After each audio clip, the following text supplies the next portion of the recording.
धर्मराज युधिष्ठिर श्री कृष्ण जी से बोले, हे भगवान, अब आप पौष शुक्ला एकादशी की कथा सुनाइए। श्री कृष्ण जी बोले, हे धर्मराज, जिसके करने से अनेकों जन्मों के पाप नष्ट होकर पुत्र आदि की प्राप्ति होती है, ऐसे महात्म्य को ध्यान लगाकर सुनो। काम, क्रोध, लोभ और अभिमान का त्याग कर फूल आदि से पूजा करनी चाहिए। इसकी पूजा भगवान नारायण के नाम से होती है। दक्षिण प्रदेश में भद्रावती नामक नगरी में सुकेतु नामक एक धर्मात्मा राजा राज्य करता था।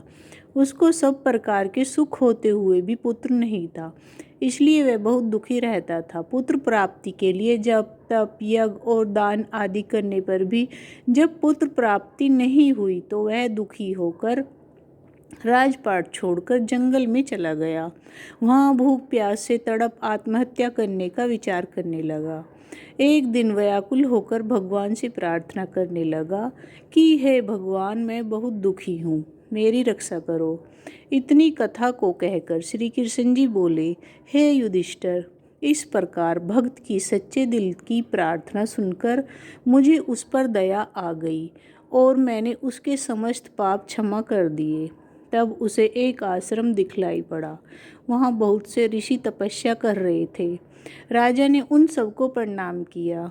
तब ऋषियों ने आशीर्वाद दिया कि हे राजन, तुम्हारी जो मनोकामनाएं हैं वे सब भगवान की कृपा से पूरी हो जाएंगी।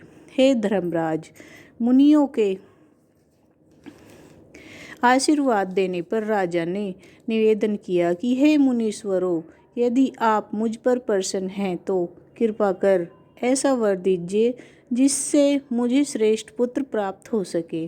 राजा की इच्छा जानकर ऋषियों ने कहा कि हे राजन, तुम विधि से पुत्रदा एकादशी का व्रत करना, जिससे तुम्हें पुत्र प्राप्त होगा।